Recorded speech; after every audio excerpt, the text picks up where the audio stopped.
the shadow of Fu Manchu. Based on the stories by Sax Roma.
Nayland Smith, in his search for the missing formula of 654, a remedy for a strange epidemic perfected by Dr. Petrie, who has himself fallen a victim, returns from London and learns from Paul Sterling of Harlow Swee's attempt to visit Petrie in the guise of his wife.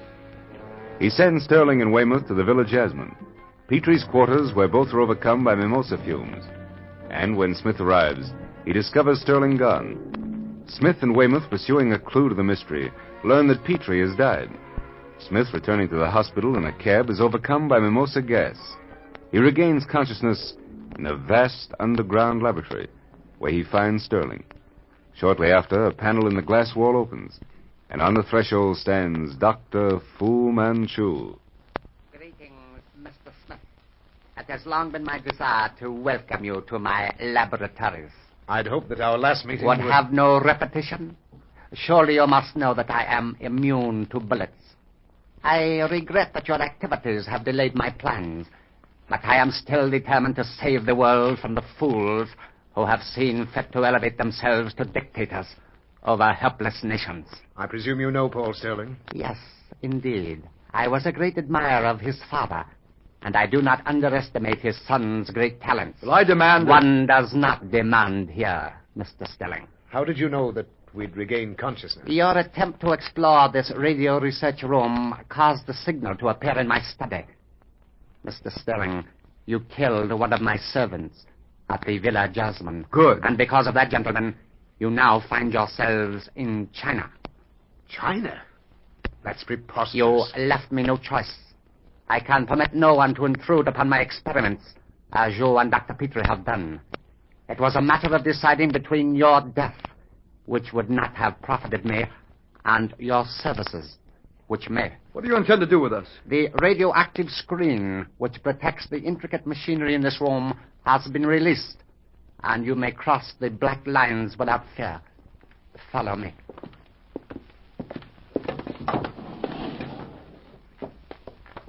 Mr. Sterling, accept my assurance that no harm will come to you. That remains to be seen. Don't be a fool, Sterling.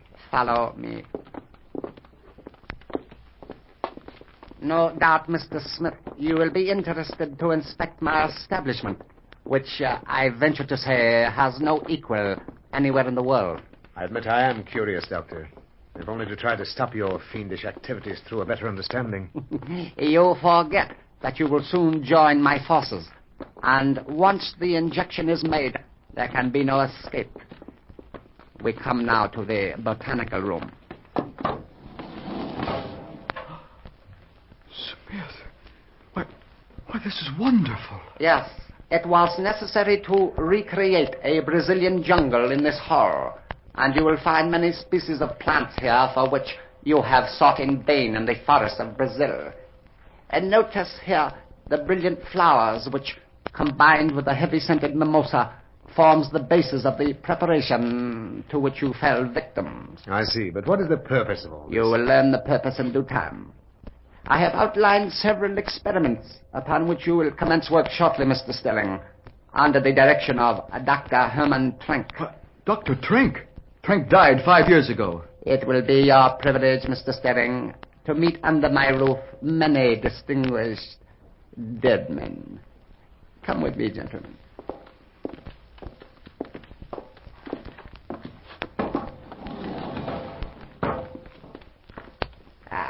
Dr. Trenck, allow me to introduce to you your new assistant, Paul Stelling, of whose work I know you've heard. Indeed, yes. It is a great pleasure to meet you, Mr. Sterling, and a great privilege to enjoy such assistance. Your recent work in Brazil is well known to me. Dr. Trenck, I don't know how If you will pardon me, I have something here under the microscope to which I must draw the master's attention. If you please, Doctor, this is very strange. Smith, look at the height of this place. Why, it's a botanist's paradise. Yes, I knew of these laboratories, but I'd give anything to know their exact location. He said we were in China. Quiet, Sterling. They're coming back. I do not think that you have yet completed the experiment, Doctor, but you are very near. It is probable that I am wrong, Dr. Fu Manchu. You must excuse me now, Dr. Trenck. I have promised Nayland Smith to show him the rest of our research room. Follow me, gentlemen.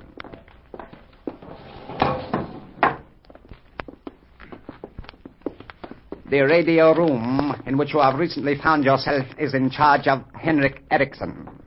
Eriksson? The inventor of the Eriksson ray. He died during the World War, didn't he? Yes, the most brilliant European brain in what is loosely termed radio. It was he who perfected the television set that was placed in your rooms on Bayswater Row. My mosquitoes and other winged insects.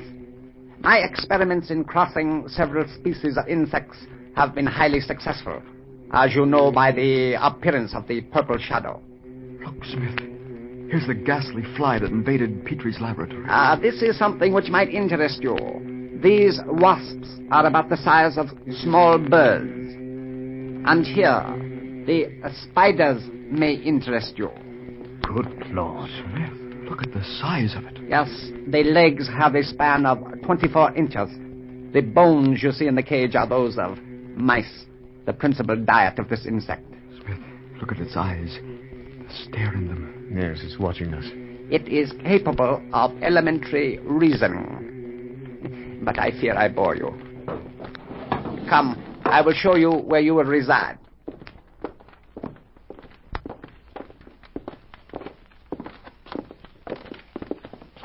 Permit me. This will be your apartment, Mr. Smith. I am looking forward to further conversation. For the present, however, I beg to be excused. You will find a button just inside which will open the door. I see. Come, Mr. Stelling.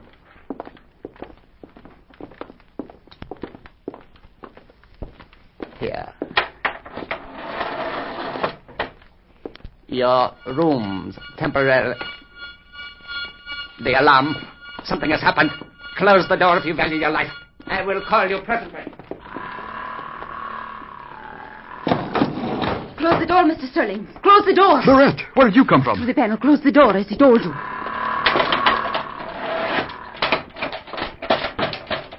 Good Lord, what on earth is it? One of the monsters has escaped from its cage. It is trying to get in here. They are closing the section doors. You're not afraid? No. You see, I have been trained not to feel fear. But whenever I hear the alarm signal and the section doors lowered, I feel something like fear. I have lived among this sort of thing on and off as long as I can remember. You mean here? No.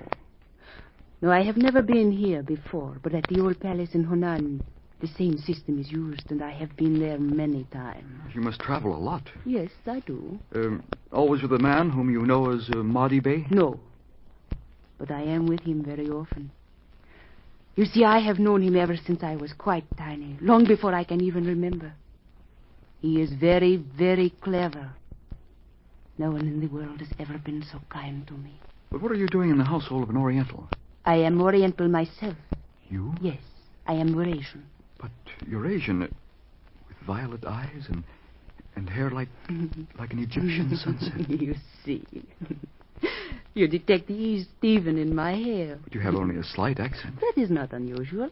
There is not a known language in the world I do not speak. But why has all this been thrust upon you? I have been trained for a purpose. But, Florette, what purpose? There can only be one end to it. You're beautiful. And sooner or later, you'll fall in love with someone or other. There is no such thing as love, Paul Sterling. A woman can only serve. Whatever do you mean? You are new to it all. You will know tomorrow, or perhaps even tonight. Yes, but... I must go now. Listen. There. The section doors are being raised. The danger is over. Goodbye. But before you tell me why you're here and what the purpose you are serving. I am destined to be the bride of Fu Manchu.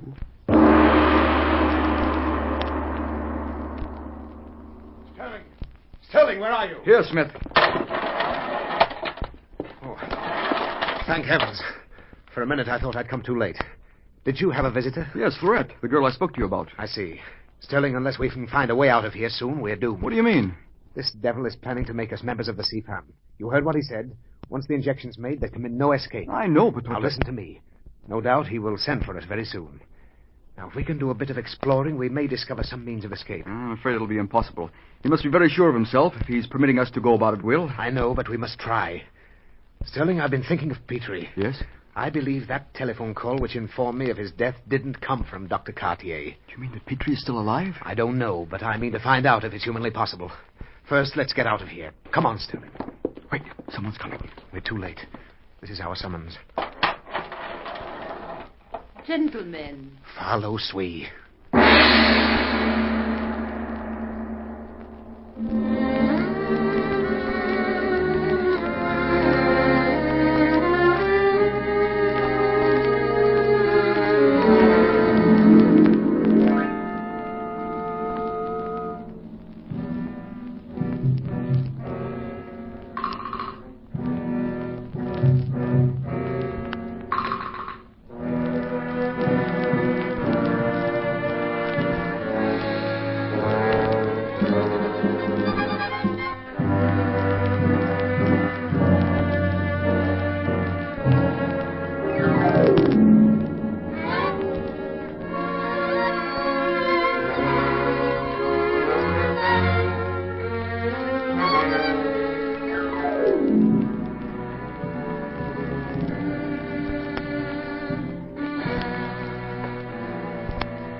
The shadow of Fu Manchu.